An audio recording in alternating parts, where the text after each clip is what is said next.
So basically, never chase the hourly rate. Always go for how much you can make within a day. Welcome back to my channel, and today we're going to discuss the earning possibilities with DoorDash, Grubhub, and Walmart Sparks.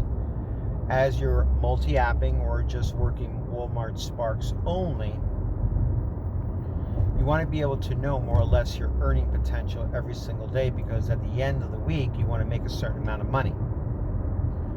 And with basically doing Walmart Sparks, it's very, very hard. I mean, you see some of these YouTube channels, how they always say, oh, you can make this much per hour. Oh, you can make that much per hour. But in reality, when it comes to doing these deliveries, it is unpredictable the hourly rate you can actually make. You could basically work on an average. You can't say, oh, you're going to make this much per hour, or you're going to make this much per hour. For instance, let's take a typical delivery from Walmart Sparks. I just took a delivery right now for $44, okay? And I'm working within my hour. Now, what's very notorious with Walmart Sparks, and this is why you can't really measure it by the hour, is you have to be able to add efficiency and time management effectively to be able to work the day to get to the number that you want to get to, whether it's $100, $150, $200 or above, okay? It is very hard to know how much you're going to make per hour. So if in my first hour I got a delivery for $44, that's great. That's awesome. If I could take that $44 and times it by 8, that's well over 300, times it by 8 hours, that's $300 for the day. But it's not real, okay? Because there's no consistency to it. See, what's broken with, and this is why you can't really measure this by an hourly rate, is the consistency. Now, let's say within that hour, I drop off everything and I got $44. Okay, awesome, great. All right, that's a good start for the day. All right, now I'm driving back to the Walmart, and it's going to take me about 12 minutes to get there. So now you're adding up the time. Everything from that $44, if you were to say, oh, $44 an hour, you can't, because now as soon as you leave from that location, the hourly rate starts to drop, because now you got to make it back to the Walmart. You got to get there in time. You got to accept the delivery to make sure it's the right delivery. And then you've got the wait time, okay? All those factors, you got traffic, all those factors, you got weather, all those factors contribute to that so-called hourly rate, which doesn't go higher, it starts to decline, okay? Here's a shopping order. I don't want to take a shopping order. So when I decline something, boom, there goes the hourly rate. It's going down. So I'm trying to only work with curbside pickup, or I'm only trying to work with orders that I can take. Sometimes if I miss that hour, that affects the hourly rate. So you can't really base it on an hourly rate. If you try to base it on an hourly rate, you will drive yourself insane. In the beginning, when I didn't know any better, and I said to myself, wow, I'm taking these orders. It was in DoorDash when I was working DoorDash. And I saw that I was averaging, 25 to 30 an hour. I said to myself, wow, I want to keep this pace going. But if you're working, so if you work 4 hours and you're trying to keep that pace going, there's a strong possibility that the hourly rate is going to be a lot higher than working 8 hours. Because now you're putting more time in, with the possibility and the probability that the hourly rate is going to go dropping more, because you're going to encounter all those obstacles along the way. So you could be like in sunshine on an hourly rate, but as soon as there's traffic, as soon as there's slow times at the Walmart, as soon as it's bad weather, okay? So many factors. So whenever you're doing this, if you're doing DoorDash, or if you're doing Walmart Sparks, or if you're doing Grubhub, do your best not to measure it by the hourly rate. You're going to drive yourself insane, okay? The best way to measure the hourly rate, if you're really a kind of person that likes hourly rates, the best way to actually measure the hourly rate is by working the entire day whether it's 4 hours, 6 hours, 8 hours, and at the end of the day, take that amount of time that you've worked and then calculate your hourly rate from that, okay? And then look for yourself.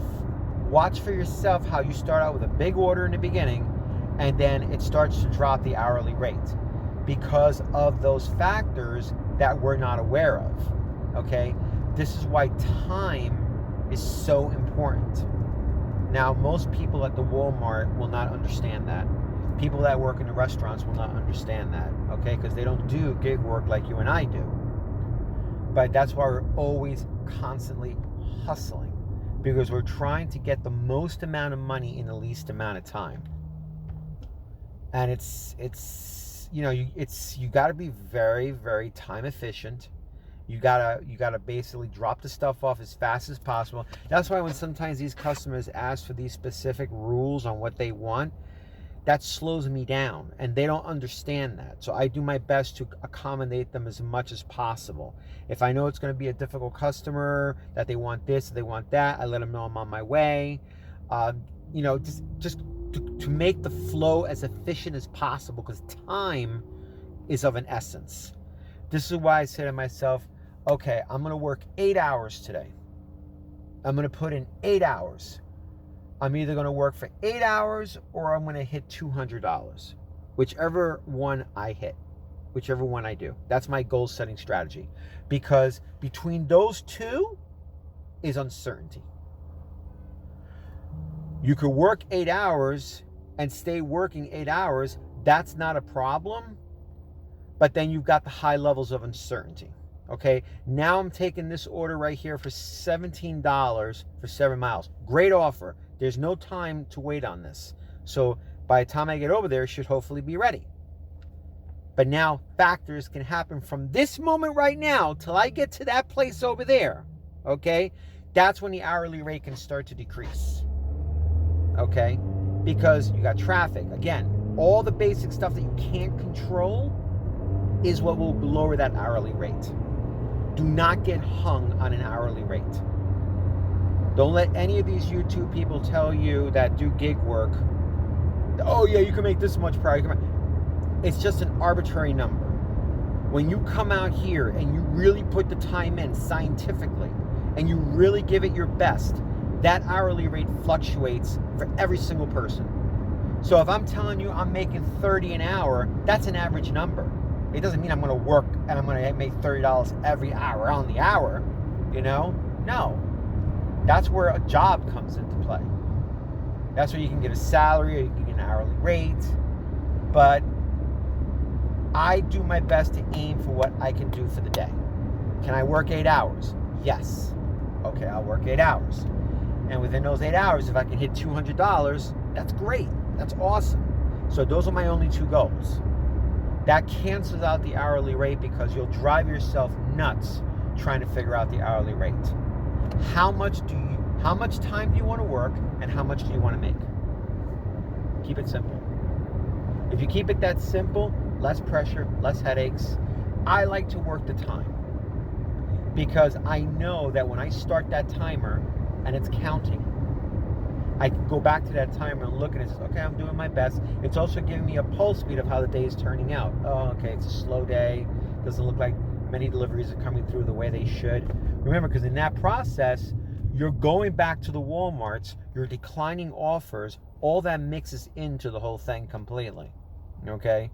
So I hope you got some value from this. Guys, we're trying to make this as easy as possible for ourselves because we're out here using our car. We're handling our emotions. We're handling our feelings. We're handling glitches, issues that happen. You have to make it as easy as possible for yourself because in reality, this is really gosh darn easy. And it's very lucrative. Okay? Sometimes we can make it harder for ourselves than what we really want to. Okay? This is not a get rich quick scheme. You're not going to get super rich doing this. Okay? But neither are you going to get super rich working for Chipotle or working for, any place else that pays very low in pay. But is a substantial income that will carry you, just like a job, anywhere you need to go. Whether it's another job, whether it's building a business, whether it's just paying bills, okay? It will carry you as long as possible. And bear in mind that right now it's after the holidays, so now multi-apping has to happen because it was a little bit slow today. So I'm like saying to myself, oh my God, it's very slow. So it's prior to the holiday seasons, even with DoorDash and Grubhub. So just be good to yourselves. And just remember that we're doing our best and our best is good enough. Please leave comments below and let me know how you guys handle it yourself, how you measure your dollar amounts. Is it an hourly rate or is it per day? And how you set your goals for yourself. You know, I appreciate all your comments. And stick around. Turn on the notification buttons for any more information that you can get on me. I try my best to bring as much information live like this on the road. You never know what I'm going to bring. And that's my timer. And also subscribe to my channel as well too. I'm so grateful for you guys for sticking around and being there with me for so long. And I hope you're getting great value out of this. Have a great day.